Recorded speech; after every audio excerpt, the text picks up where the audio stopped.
we identified that there's not a Deliveroo in the home services sector, there's not a Moonpig in the home services sector, and we are unique within our sector as that brand. I'm Alex Epstein, and this is Field Service Stories, brought to you by BigChange.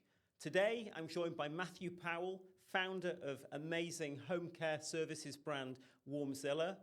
Thank you, Matthew, for travelling all the way from Swansea and joining me here today. It's great to have you. The main purpose of today is we want to talk about your amazing journey of building WarmZilla from scratch into the amazing business and brand it is today. Tell me about WarmZilla. Tell me about your story. Well, thanks very much for having me. Also, thanks to BigChange for putting this on. It's a fantastic experience, so thank you. So WarmZilla, what are we? We are a online disruptor brand in the home services world. We offer customers around the UK, we cover every UK postcode, the option to be able to purchase a new boiler or home care plan, EV charger, at 3 o'clock in the morning if they choose to, because it doesn't have to be any human interaction. We've been very successful with it. There's a lot of customer satisfaction, and we are pushing on further to offer more services like repairs and aircon and those things in the future. So yeah, that's what WarmZilla actually is in a nutshell. You're an online-only brand, and your main business is boilers and boiler installation.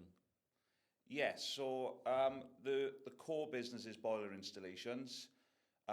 So basically how it works with boiler installations is that the old and previous sort of way to purchase a boiler was checking on in the yellow pages or checking from a friend on the pub and saying, oh, do you know anybody, or look someone up, and then you would invite them round maybe 2 weeks after you even made the first contact, and give them a price on a pen and paper. There's the price, I'll be back in another 2 weeks. So it can be up to like 4 weeks sometimes for the traditional method. So how we have worked it is that we've got a survey online which basically covers the whole human interaction of being in a home.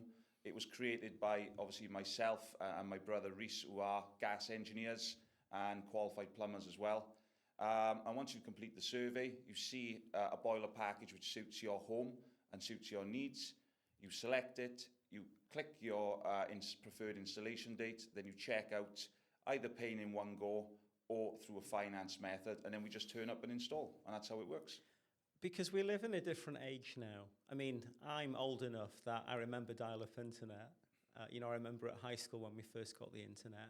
Now, I can get anything I want on demand. I order an Uber, it just turns up. I go on my phone, I want a takeaway, I deliver. I get a takeaway from Deliveroo. There's not much these days I can't get same day or within the hour through my smartphone. So it sounds like you're trying to sort of deliver that same always-on, sort of on-demand experience, but for boilers. Yeah, absolutely. That was sort of the methodology at the start. Our sort of sector is very vanilla, very expensive, and people only realise that there's something wrong when they're in a cold shower, for example. So the methodology was, how do we make this sector more exciting, more colourful, more memorable, and less stressful when you come to pay a £3,000 bill, for example. And that's how we created it. We identified that there's not a Deliveroo in the home services sector, there's not a Moonpig in the home services sector, and we are unique within our sector as that brand, and that's what we'll be pushing on, and providing customers with that couple of flicks of their thumb on their phone to purchasing a new boiler like you would purchasing an Indian takeaway, for example. I was looking at your LinkedIn profile and I found it really very interesting. So the first thing I saw on your LinkedIn profile is that you got 5 C's at GCSE. You never did any education beyond your GCSEs at high school. So tell us about that. I did. Oh, you did? But it was a bit embarrassing, the grades. So I failed them all. So I'm very interested in physics. I'm very interested in other subjects. However, when I tried them, I had U's in my Yeah. A-levels, so I didn't actually finish the A-levels. But I was just interested in the class. Yeah. I was never interested in getting the grades. I know that sounds a bit strange, but yeah. With my education, I should never have been in school past 13, 14. Right. I should have been allowed to go out on the tools, or, I've got a lot of energy, I've got a lot of ideas, and I should have just been pushed out to be one of those people who goes out, I'm a grafter. I'm like my mother, she's a grafter. My father's quite intelligent in the brains, although he's no longer with us. But yeah, that's really my education. I struggled through school. So you got your work ethic from your parents? Yeah, so my father was very slow and steady, have a think, and my mother's a grafter. Even now, at the age of 64, if I asked her to come and graft for a day, she'd be on. So, yeah, that's where I get my sort of work ethic from. I've worked since I was 5 years old in ice cream vans. Right. Out my summer holidays, I'd be working all the time. So Yeah. I've never not worked. Yeah. So if we just dig into that a little bit, I see that if we go all the way back to September 2004, you were a self-employed plumber. So you were someone who started on the tools. Did you start as an apprentice? Yeah, so I started as an apprentice when I was 19, but I was also in the fire brigade for 7 years as well.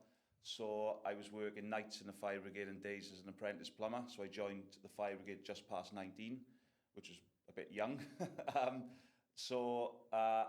Once I qualified as a plumber, I had a little car with all my pipe going in the back, no power steering, it was a nightmare, and I zipped to different jobs. And then once I started earning decent money, I then got a van and went on from there. Action Plumbing Solutions, it was very successful.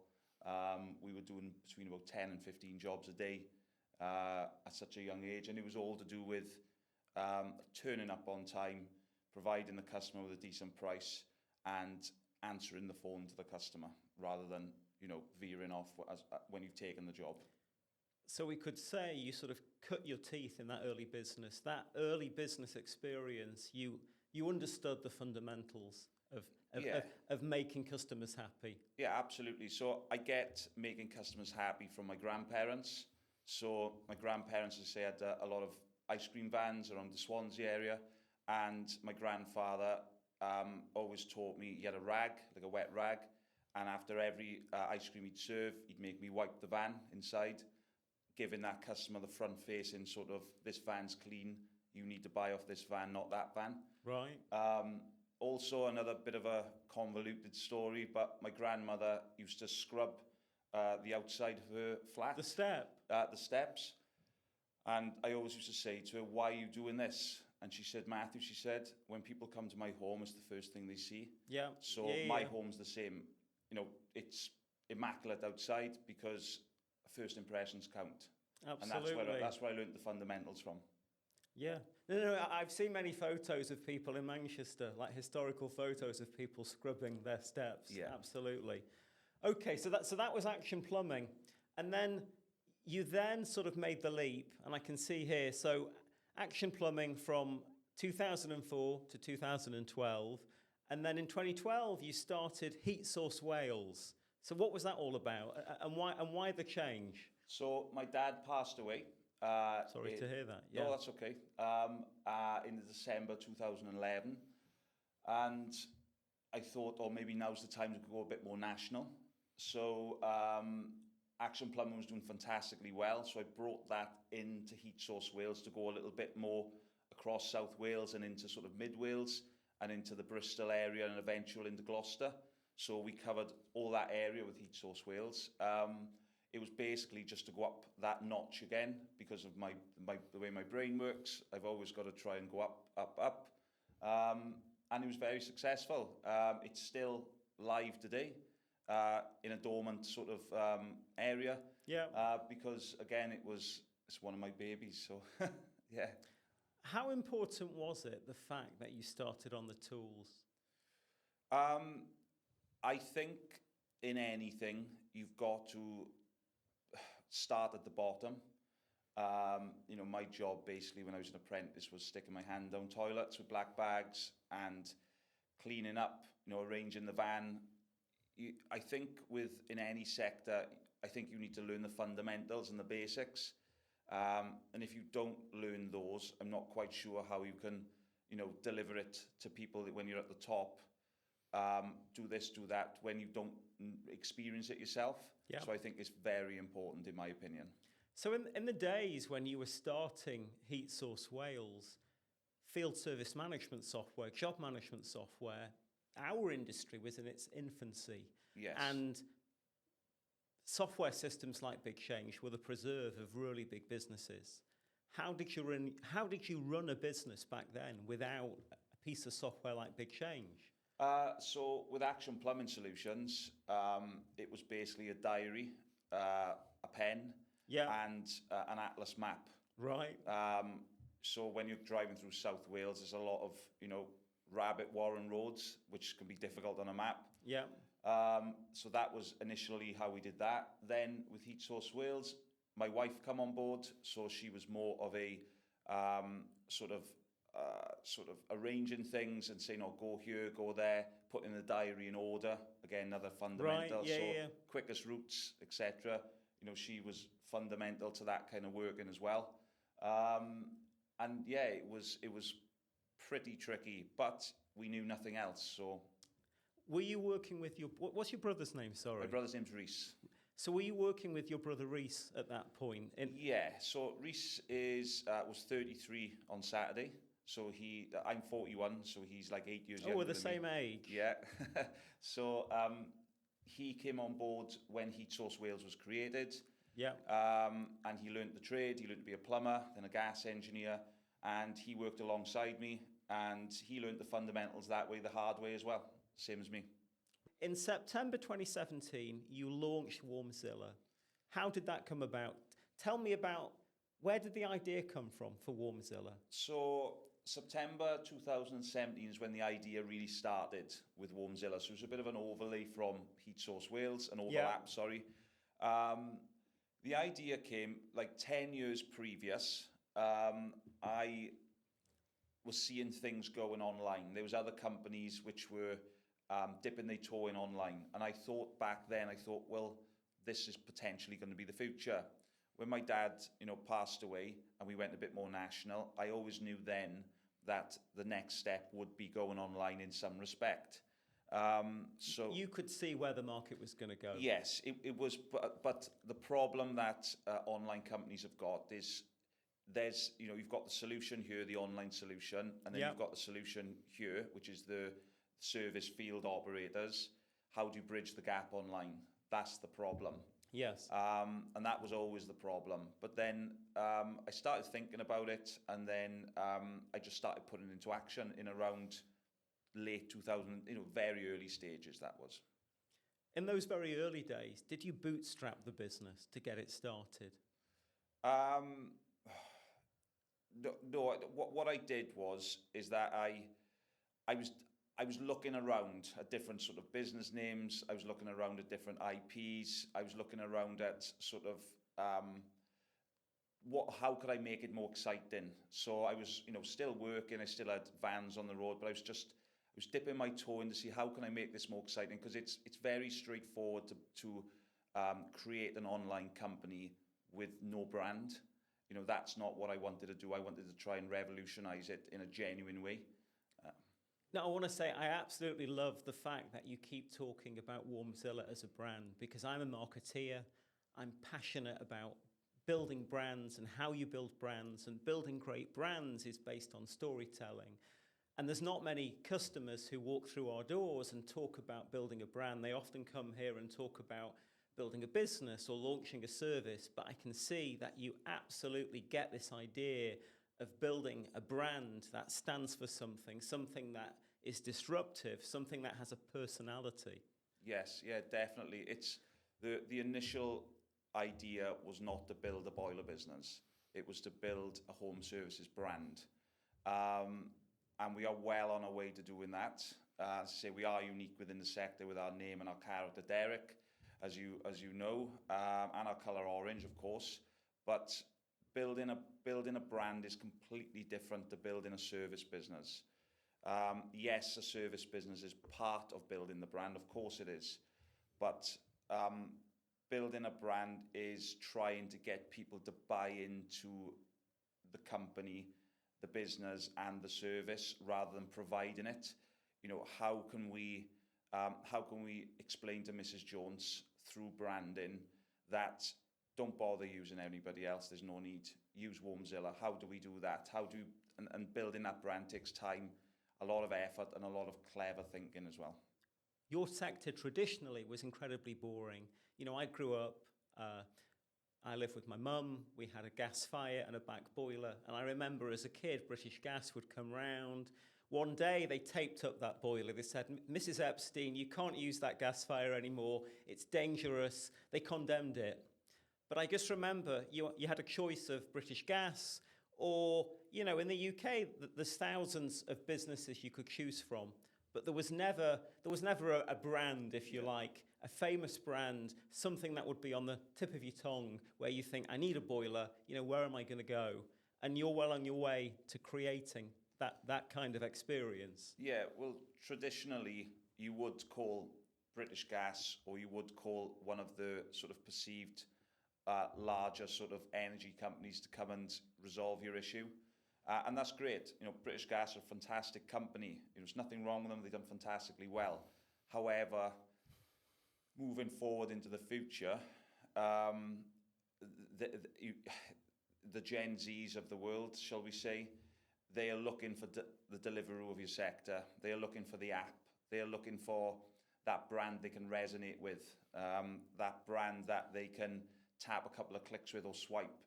And that is what we are sort of moving towards. You know, we're not a boiler company. We're a home services brand.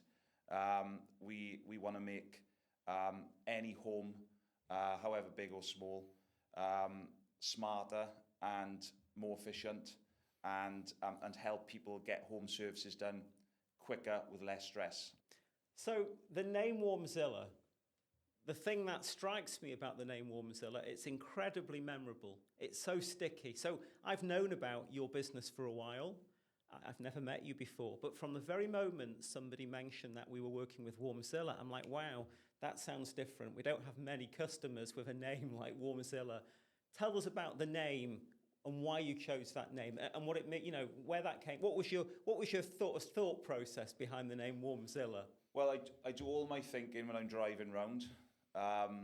Strangely, all my ideas come when I'm driving. So I'll go out for a random drive, or I'll drive somewhere and then I'll start thinking. And I wanted a name which was a bit more modern than the usual sort of home services brand. It had a little bit of like Zilla on the end, a bit of hip, a bit different. I typed it in Google, many names in Google, and I said, once I get a name which Google doesn't recognize, then that's going to be the name. And with WarmZilla, Google, it actually come back with WormZilla. So I knew then that was the name. Because if Google doesn't recognize it, then you're on a winner. So you had a chance to create something unique, to own a name that you could own. You could own the IP. Sounds unique. It's distinctive. Sort of, yeah. We've got competitors in the market where they've got their names. Other companies have got their names, whether it be in different countries, whether it be different sectors. And I think it's important when you're building a brand to be very unique, and it's the starting point of building a brand. You know, you can't start a brand with someone else's name and they're using it for something else. It doesn't make any sense. So that's why I created it. Normally, you know, historically, a company that installs boilers might be called, I don't know, Arnold and Sons, or, you know, E.J. Smith Plumbers. This is really very different. So no, absolutely love it. It's genius. And there's nothing wrong with, you know, sort of MatthewPowellPlumbing.com, but that's a plumbing company. Sure. This is a home services brand, yes. And absolutely, it's totally different. Who is this here? So once again, you've got a mascot, you've got a character. It's distinctive. I've seen it once, and having seen your character once, I'll never forget it. It's lovable, it's funny. Tell me about your brand mascot. So when I created WarmZilla, again, I'm not aware of any mascot within the home services sector. And basically, when I created WarmZilla and Derek is his name together, Derek. we wanted something which people would remember and we can play on. I always knew at some point, which has been in the last 6 months, that we'd split WarmZilla and Derek up. So Derek is sort of the class clown on social, and WarmZilla is the serious brand. Yeah. Now, if you look at all the biggest brands in the UK, like Marks and Spencer, I believe, and other brands, they've had to purchase a character in, or they've had to bring one in. Yeah. You know, I started with a character for this reason that Duolingo is the perfect sort of brand. You know, it's an owl, I believe, like a green owl. Yeah, absolutely. And that is what Duolingo is. And sort of like, if you're going to if you want to generate memorable things, you've got to have memorable assets. And absolutely, you hit the nail on the created. head. This is a very memorable asset. Yeah. So Derek gives you creative license. It gives your brand an avenue where you can be playful. Yes, so we've got WarmZilla, the brand name. We've got the colour orange, which is like not unique to us, but it's very WarmZilla. And then we've got Derek. So we've got three assets that we play on. But Derek opens the fun element, the door. It opens that door to, yes, we can be a bit silly here, but we're very, very serious here.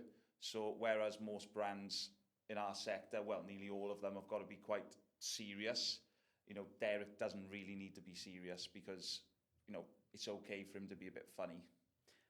But what's interesting is, here's a question actually. At any one time, how many people in the UK are looking for a new boiler? I think on average is 1.6 million boilers purchased a year in the UK. But I believe that's inclusive of sort of social housing and other sectors, new builds. The market is still quite strong in relation to gas boilers, so there's lots of people looking. But there is sort of, we've created different arms to the business like home cares and things like that, because our eventual sort of end result is to be able to, once we bring a customer on board, we want them to stay for their home services life with us. So Yep. say that's 10 to 15 years, you know, people change everything in that time. So we want that customer to use WarmZilla for their, everything within the roof and the walls, we'd like them to use us for it, and that's what we're pushing for. But the clever thing with your character and your name and the fact that you're building a home services brand is, at any one time in marketing, we talk about this idea that at any one time, only about 5% of your possible customers are actually in market looking for something.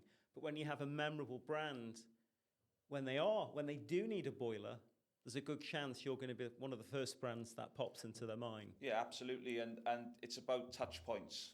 So with any marketing sort of ploy, it is about touch points. So 7 to 8 touch points to purchase, and by, you know, sort of creating Derek and getting him out there in different aspects, it's a touch point.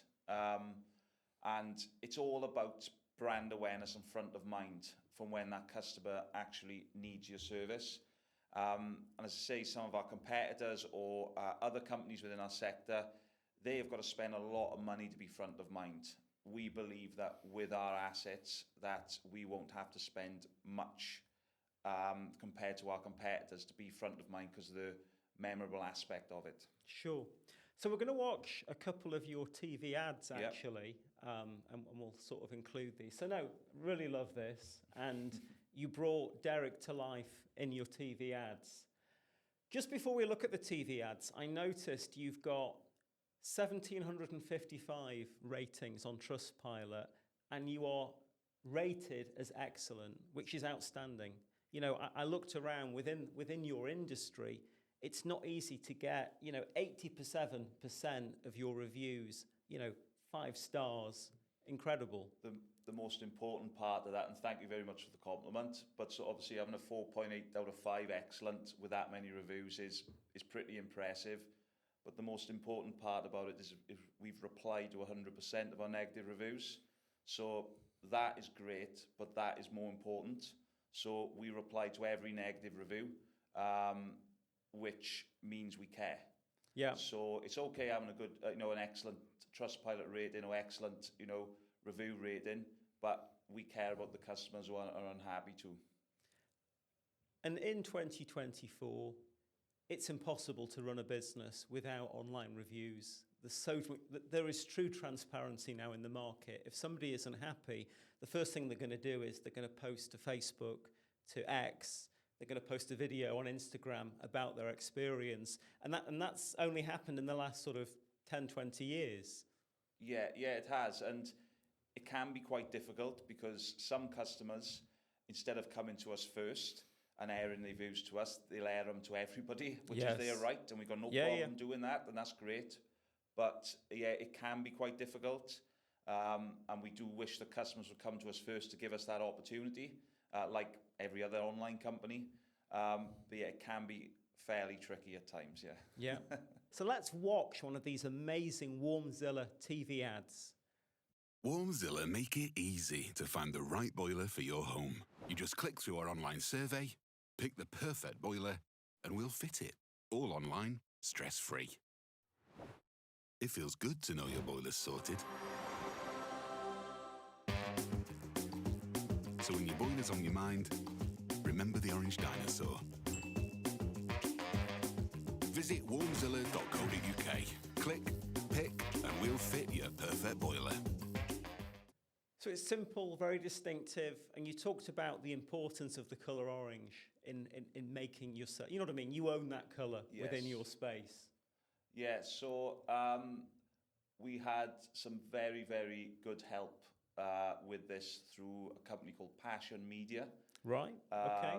And there is another company called the Growth Foundation who were very, very good and helpful with it. What we wanted to do is get WarmZilla out there and get the impressions. So this had, when it's been on TV, it's had about 150 million impressions. Wow. We've been on sort of ITV, Sky, all the big channels, all the ones you'd expect. Yeah. And we wanted to get three things across, which were obviously Derek, our name, and the colour orange. We work very closely and in partnership with Worcester Bosch as well, as you can see that in the background. But what we wanted to do is put like a subliminal message into people's brains. So if you read the question, it says, how would you describe your current boiler? So it's putting that message into the customer saying, well, how is my boiler? And then, let's check WarmZilla, that kind of thing. So, but yeah, with the ad, it was a fun day. It does what it says on the tin, and it's been very successful. Sure. There's not many of our customers that advertise on TV. That's quite a unique thing for a younger business. How has TV advertising worked for you? Yeah, it's been an eye-opener in the respect of you expect, because you're on TV, you think you've made it, you think everything's going to roll in, but in reality, TV is more brand awareness, front of mind. I've had a lot of people, sort of like my mortgage advisor, for example, phone me up and say, I just seen you on Dave. Or somebody else, I said, oh yeah, we're on TV, yeah, I've seen your orange advert. But it's kind of like a sticking point in people's mind from when they are ready. Going on TV and expecting direct sales straight away, it's just not going to happen.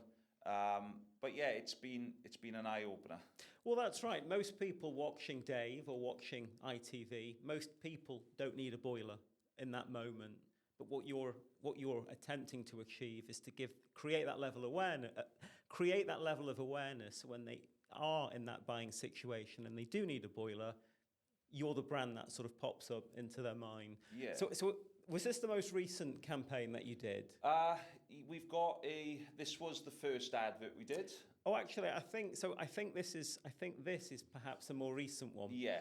This is a metaphor to show you that WarmZilla cover boilers. Our expert engineers will fix your boiler if it breaks and service it to keep it safe and well.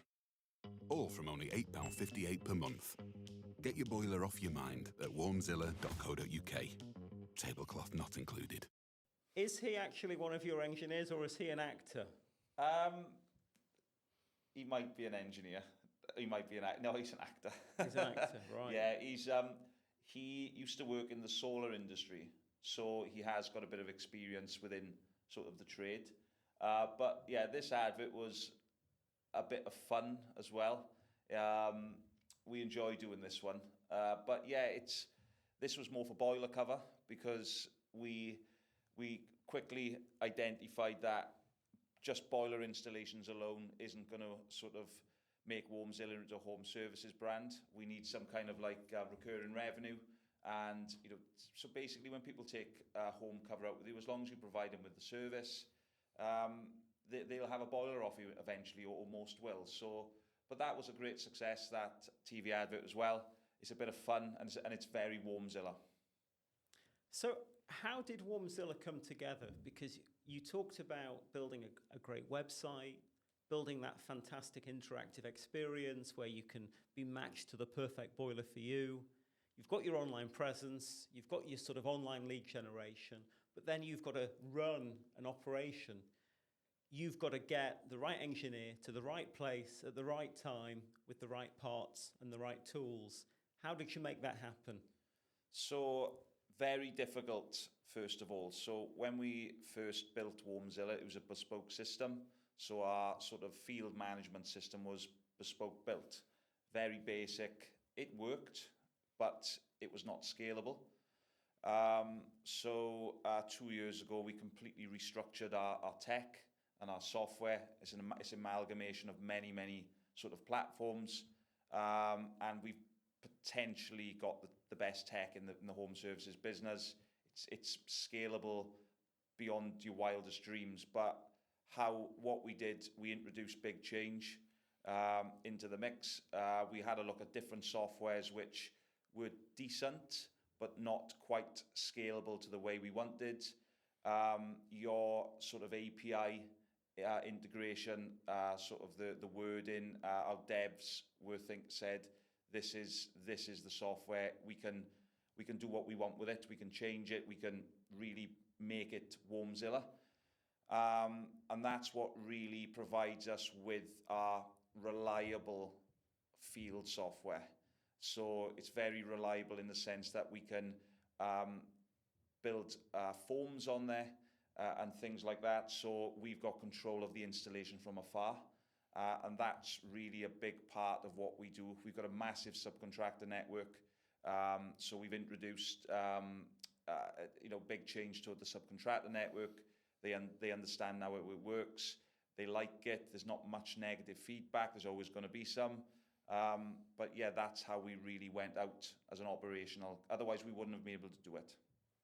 So with BigChange, you've been able to sort of manage the customer experience from beginning to end when it comes to your sort of installations and your scheduling. Absolutely. Reliability in the home services sector is missing from a lot of companies. We know when we wake up in the morning that app is going to work. Those forms are going to be on there. When the engineer completes the tasks on the form, which we have bespoke built, that we are going to be able to view the job, okay the job, tick the job off, get the engineer paid.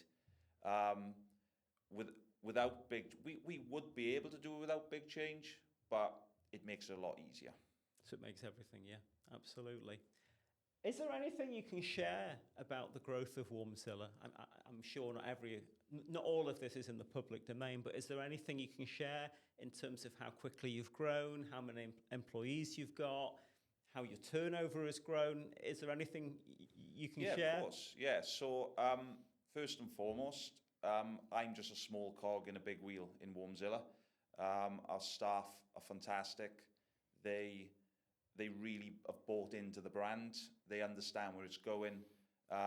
We've been through some dodgy times, and we've all pulled together, and we've all just carried on. That's first and foremost.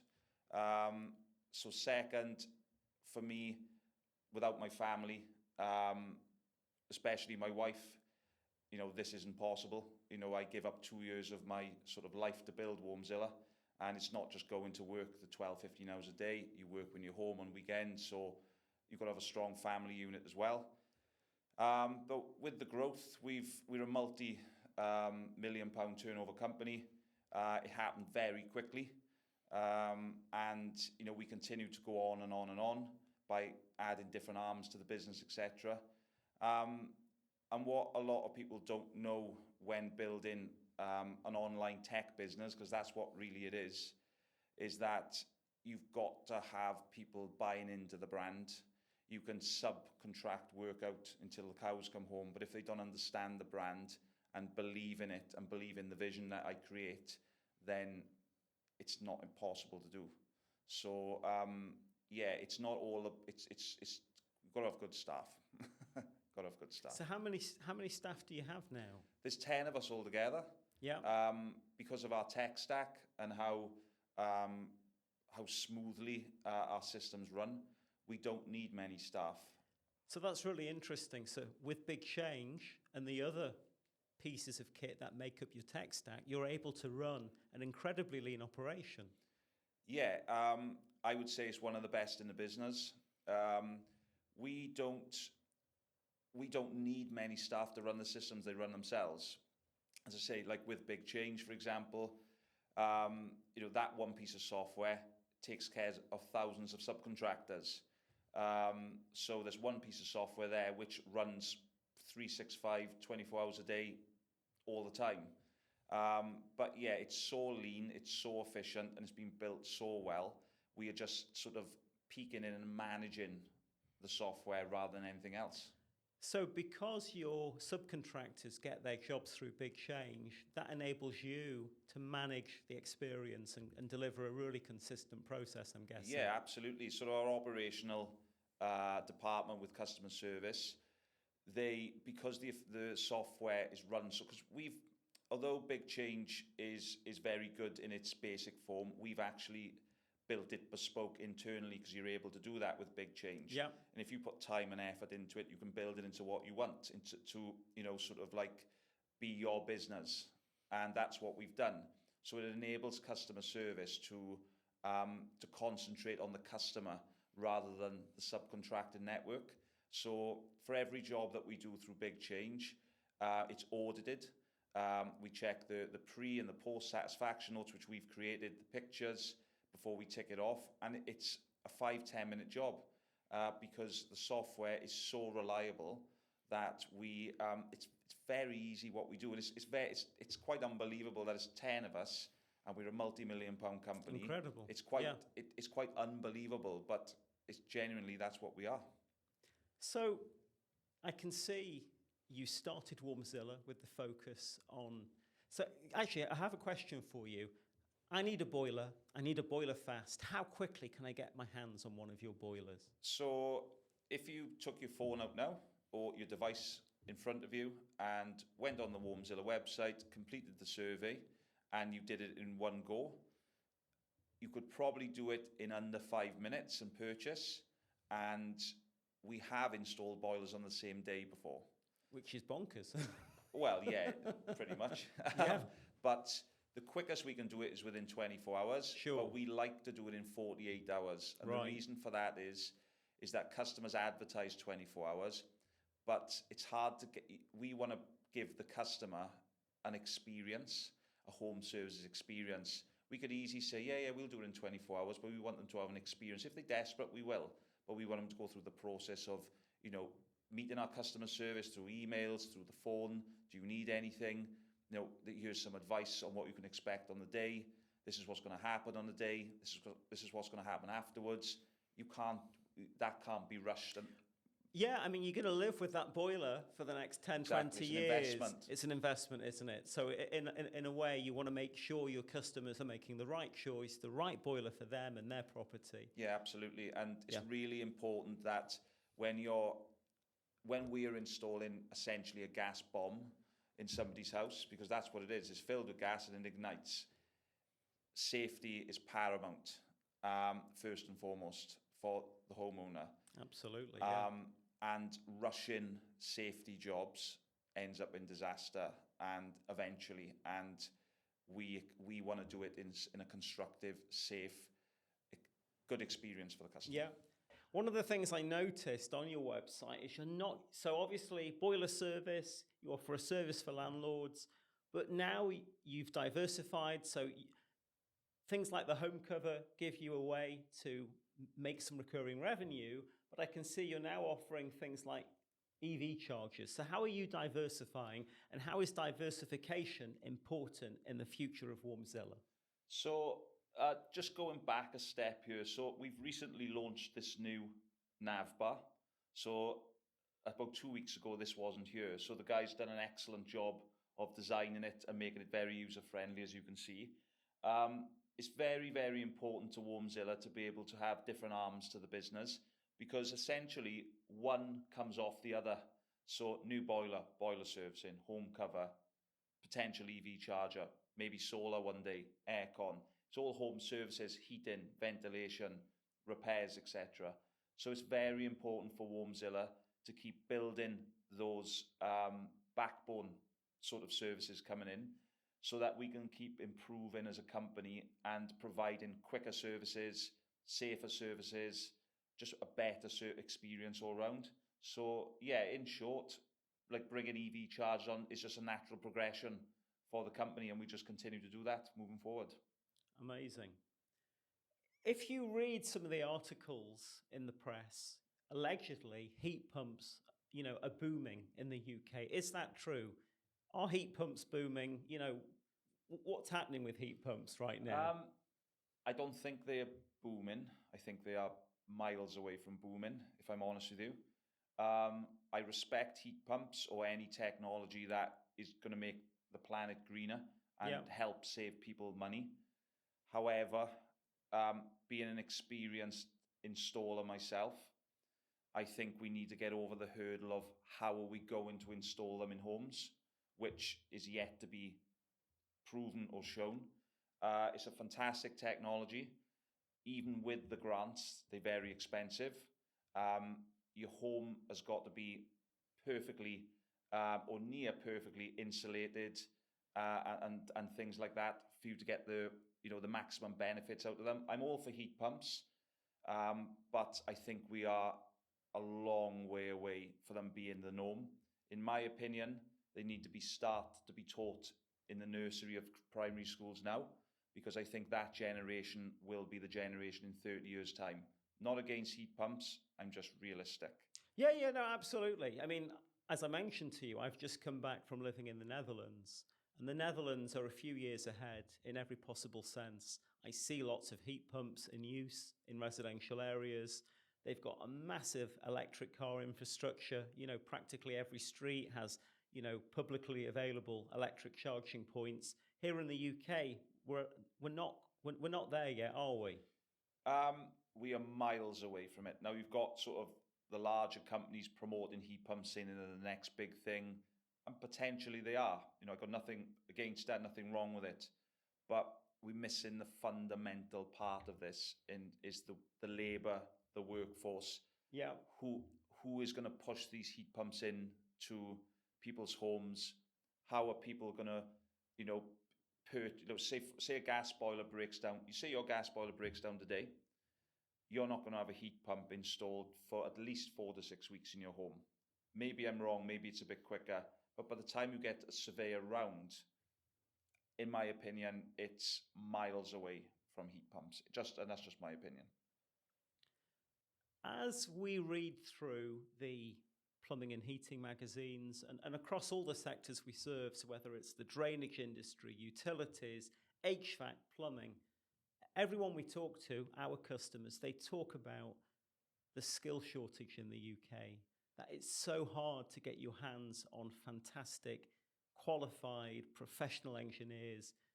Does that hurt WarmZilla? How do you find that? How do you find the right talent? How do you find the right talent and then keep it in your business? So with WarmZilla, because we believe that we are the next home services Gen Z brand, we believe that we can potentially excite up and coming sort of primary, secondary school pupils to become a WarmZilla installer or get excited about WarmZilla as a brand, because we want to push the home services sector into that new age brand. And nobody wants to work for a boring company.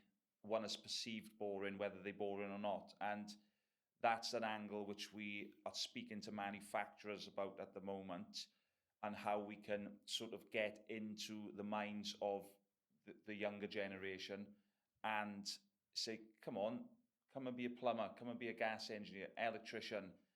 You know, it's not all boring, it's not all doom and gloom. You can get paid well, you can manage your own diaries, and you can work for companies like WarmZilla. And I don't think companies like British Gas, with respect to them, are going to be able to give that same feel. So with your business model, you know, you tap into this amazing network of over 500 warm stallers, as you call them. That gives you the flexibility to sort of tap into a wide talent pool. Yeah, absolutely. So we've got fantastic subcontractors. They're great. Very rarely do we have a job that's not up to standard. They enjoy working for us.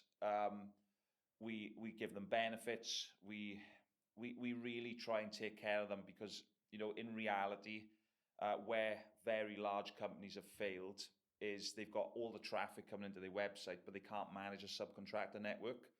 So without our subcontractor network, WarmZilla wouldn't exist. Right. So we, you know, are constantly putting ourselves out there.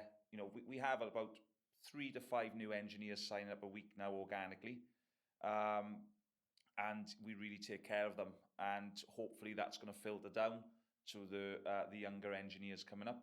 And so what you're saying, Matthew, is unless the industry attracts young Gen Z people, or even at the primary school level, unless we actually get into primary schools, unless we've got to make these career options attractive to people at a very young age, is what it sounds like you're saying, to get fresh talent into the industry. Absolutely. You know, it's no. We need to educate children young on what technologies they can expect in their home. Now, in secondary schools, you're never taught what a boiler is, how to get a mortgage, all the basics in life, how to cook food on a basic level. And I believe that if the greener technologies really want to take hold, then it's the children, it's the adults of tomorrow that really need the education, and their eyes need to be open to the world a lot earlier on really things that are really important. You know, iPads and computers are very important, but, you know, let's get some greener education into their heads as well. Yeah, no, super interesting. So in 2024, how do you delight a customer in 2024? You've talked about that your audience is Gen Z. So for the benefit of our viewers, how do you define Gen Z? Because we keep talking about Gen Z. So who is this Gen Z customer that WarmZilla exists to serve? Well, sort of Gen Z is where we are sort of pointing towards, but our customers are, you know, of an older age as well. You can read a lot of this on the internet, but Gen Zs have got a different outlook on the world, and that's fine. We probably had a different outlook then, but the life for younger people has changed. Everything is, I want it now, I want it now, I want it now, I can get it now. So we have to, you know, change our sort of like model slightly over time to be able to facilitate what people want. Now, people want things yesterday in this world now, and we've got to be, you know, agile enough to be able to change for that. So when we point towards them, we've got to ensure that our systems are ready to take that, I want it now, and they are there, but we can always improve them a bit more.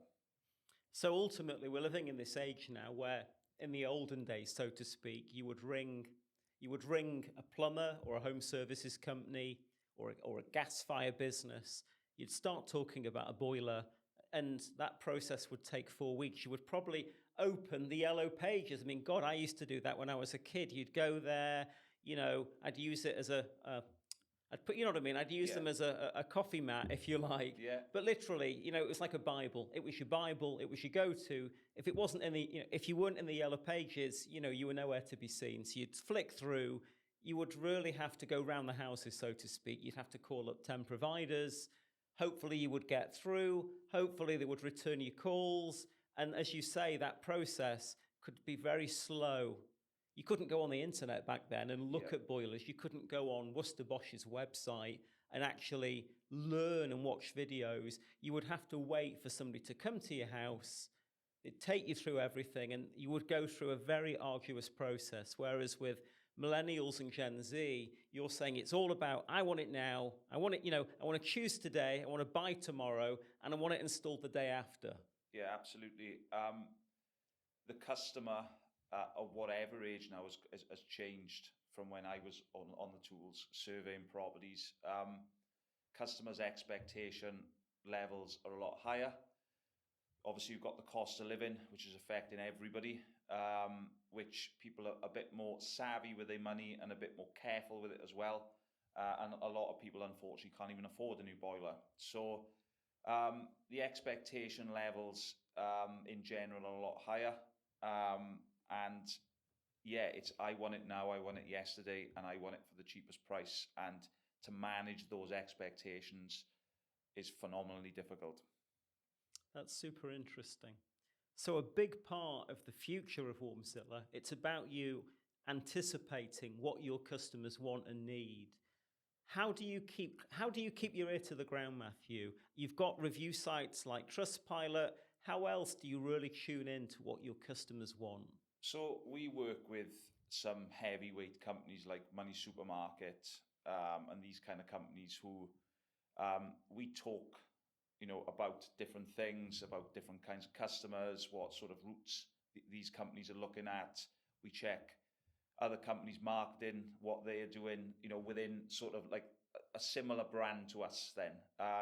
We do check our competitors, but our competitors aren't like us and not going in that same direction. So if you go on our website and you check our new nav bar, the new nav bar's like an app.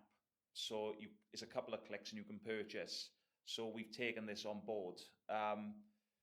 We do a lot of research into what the next generation are going to want and need, and that is they're not going to take any messing. They're going to want what they want and want it now, as I said before, and that's what we are trying to create in the safest possible way. Nice, yeah. What are the plans? I mean, you know, from the point of meeting you this morning, even before we started to sort of, you know, chat properly, your story is incredible. You know, you've started on the tools. You've built this multi-million-pound brand. It sounds like the sky's the limit. Where next for WarmZilla? What's your vision? What's your ultimate vision for this business and for this brand? So our vision is we are releasing boiler repairs, plumbing and heating repairs from early September. So we'll be the first ever completely online disruptor brand to release heating and plumbing repairs online. We're the first ever to do it. And we're going to be able to provide the UK with those services alongside our other services. And then we're going to look into sort of different home services, potentially air conditioning, solar, heat pumps if possible. Nothing against heat pumps, but just trying to work out how that actually works. But the ultimate goal would be in the US. It would be nice eventually. That is a dream of mine. You know, that is something completely different. It's a different animal. But the eventual end goal would be in the US, because I own everything about it in the US, the trademark for renewables, for smart home, for boilers, aircon, everything. So that is the eventual dream for WarmZilla, because we are kind of a US kind of brand as well. Yeah. It would work well, and we think the Americans would love Derek. Yes. Oh, absolutely. Yeah, I could see them being all over this. Let's talk for a second about leadership. You started on the tools as a plumber. you're an entrepreneur, you've built several businesses. How have you gone from being a good leader to being a great leader? How have you sort of had to develop your leadership skills, as an entrepreneur and businessman? By making loads of mistakes. Um, some people are natural leaders. Well, you've got the basic of being a natural leader. No one is a leader overnight and then can lead anything. Through many mistakes, and I'll never be the finished article. I'm always learning. I'm always learning off new people who come to the business, outside the business. I take little bits. Oh, that was good. I really thought that was cool. I really thought this lady dealt with that very well. I'm always taking this information in and adding it to my resume. But over the years, dealing with different types of people has been quite difficult. But especially in this day and age, it's very difficult to deal with people because life is hard. Life has gone faster because of social media, and people's brains are different now. Social media, the internet has all unlocked people's brains like they were never before. You could used to predict what someone's going to be like, but now you can't. People have got a lot more problems. So being a leader is a constant learning from your mistakes route, which you'll never accomplish because the world's changing all the time. Yeah, absolutely. So I read in a previous case study, I read somewhere that you mentioned that with BigChange, it had made you 50% more productive. So is that true? Yeah, of course. Yeah, if not more, to be honest with you. It's drastically improved. Like, reliability in home services is everything. If you're going to tell Mr. or Mrs. Jones you're going to be there at 8 o'clock, I would never tell any other engineer to say you're going to be there at 8 o'clock. It's always between 7:30 and 8:30 because you always give the hour traffic. Then you're there. And it's the same with software for a home services sort of company. Reliability is everything. And when we wake up in the morning, you can rely on the BigChange software. So just that alone has drastically improved our sort of output. And the more and more we improve it, because we keep making it more bespoke and more bespoke and more bespoke, we just need enough staff to make sure it's working okay, which reduces your costs. And I want to employ staff, and I want to provide employment for people. But in reality, tech is taking over the world, and the people who go with the tech are the people who are going to be successful, in my opinion. And BigChange makes that much more scalable and easier for us to do. What are the implications of AI in your industry, within your sector, home services? How important is AI in getting the WarmZilla experience right? I wouldn't trust ChatGPT to give you the correct answer on a gas issue. Put it that way. I'm not saying it won't be correct, but in our sector, especially with gas, AI, don't know if it could be trusted yet because it's still learning. Probably could, but I wouldn't recommend it. So with AI, the potential's there, but it's not quite ready yet. It's frightening in our industry because our industry is safety first, and it's not fully tested in our industry yet. So we've used AI in different sort of aspects of the business and tested it out. We on our live chat, we've got enough content on our live chat for the AI bot to run without human interaction ever again, because we've got 5 years worth of live chat content. So that is AI based. You've got like a live AI chat. To a certain point, right? Because it takes the heavy lifting of the staff. There's no need for our staff to be typing out these things, because our aim is to get the customer. In customer service, for example, and this is where AI is pretty good, is when a customer is paying you something, your job is to take the stress out of their purchase, nothing else. So if we can provide answers and provide an experience a bit quicker with AI and a bit more seamless, that's what we've done. But AI in its entirety, no chance. It'll never be that, in my opinion. A lot of business owners and a lot of entrepreneurs that I meet, they talk about it being lonely at the top. People like yourself work passionately, you work an extraordinary number of hours. Who looks after you? Who takes care of your mental health?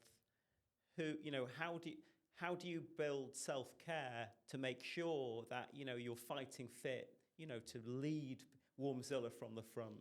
Yeah, it's quite a difficult question to answer because there's sort of a number of factors when you're running a business, any size business. It's not big or small. It's any size business because a small, very small business might be very big to somebody. So, and I've been there. I've been on the tools. I've been in my car. And to me it was massive at the time, and the stress has come there. But for me personally, my wife takes a lot of my heavy lifting because I don't say anything. I'm blank sometimes because my brain is so tired, and that puts strain on certain things.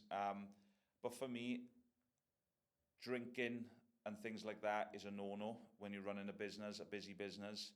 Going to the gym instead of that is very important to release the natural dopamine into you. So you train? Yeah, a lot. Yeah, I do. I still play football. I do a bit of boxing, learning boxing. Been doing it for a long time, but still learning.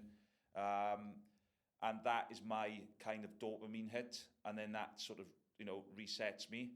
But I hate the phrase, I've had a bad day, I'm going to have a drink, or I need a drink. That is not the way to go. But for me, physical training, no matter how old you are, trying to spend as much time with the family as possible, and that's very difficult being a business owner, but having an out, and just recognizing that it's okay to love business. It's okay to, like myself, I'm busting to go to work in the morning. I love it. It's my hobby. It's not. I don't class it as work. So it's okay to have that hobby. It's okay to love work.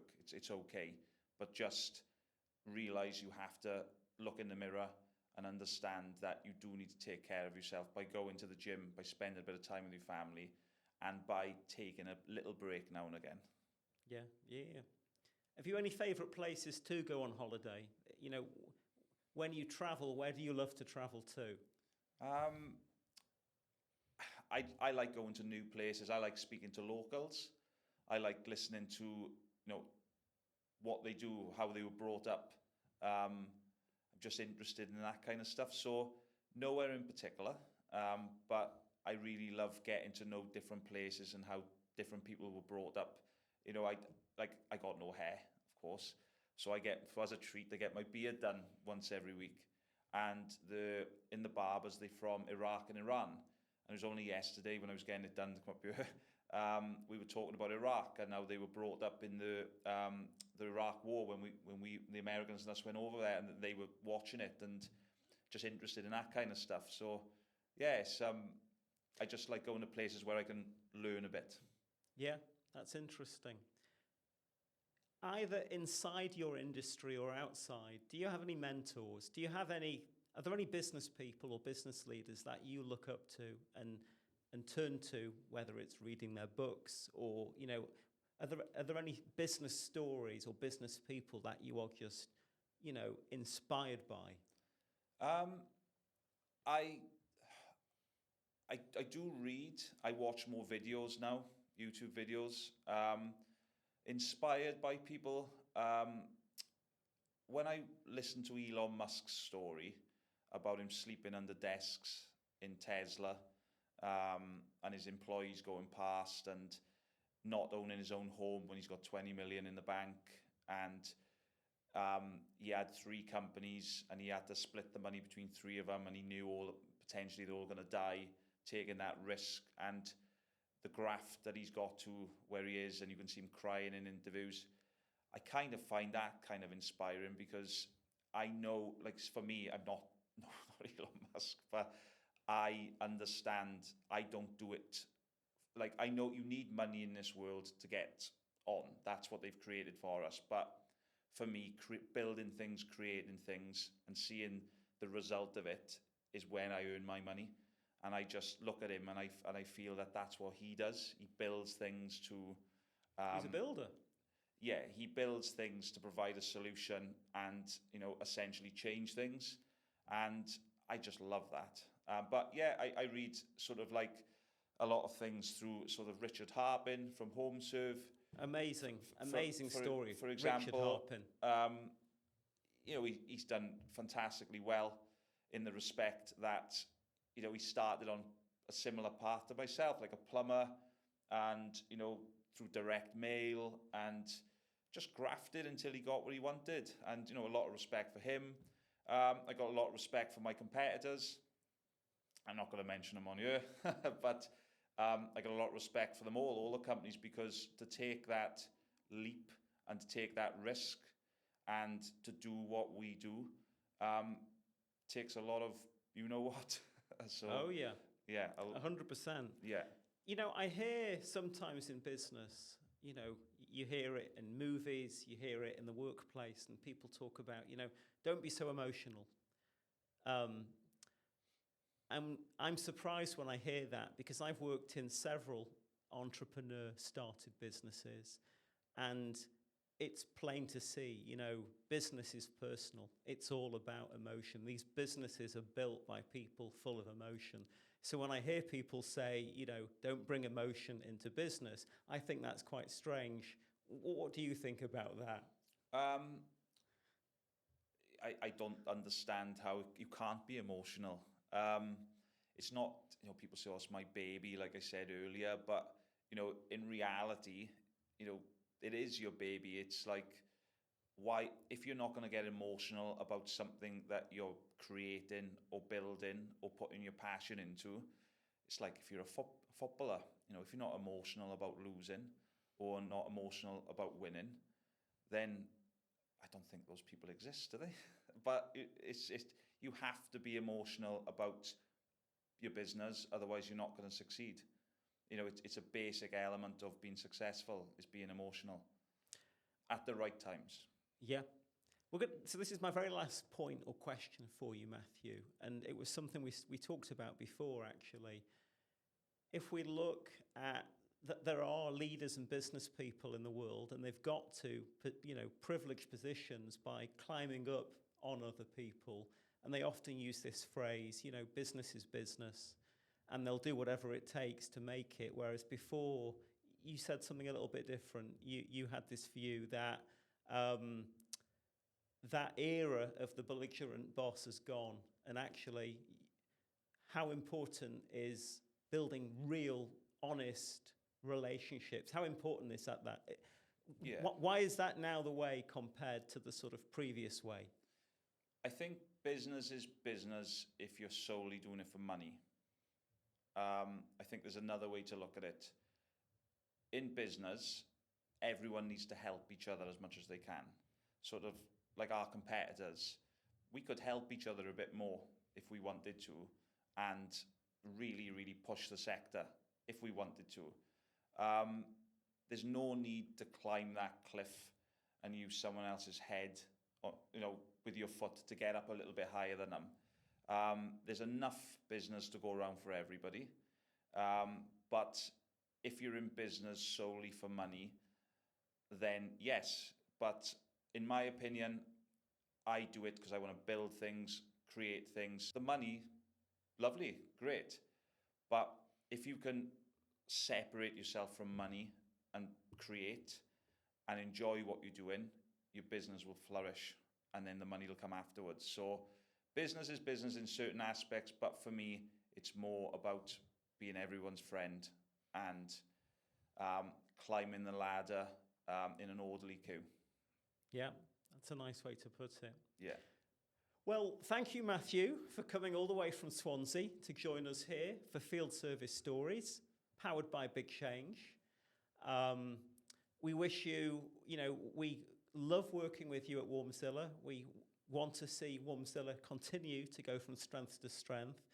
And, you know, when I go over to the US, you know, I can't wait to see WarmZilla in Texas, in California, and New York. You know, you've got a great vision. You've built a fantastic brand, which I love as a marketeer. I have huge respect for the quality and, you know, you've created something really special. So, you know, from all of us at BigChange, we wish you well and thank you for joining us. Yeah, thank you very much for having us. And yeah, without BigChange, we wouldn't be the company we are, and we really appreciate everything you do. And thanks for inviting me today. I've really enjoyed it. Thank you.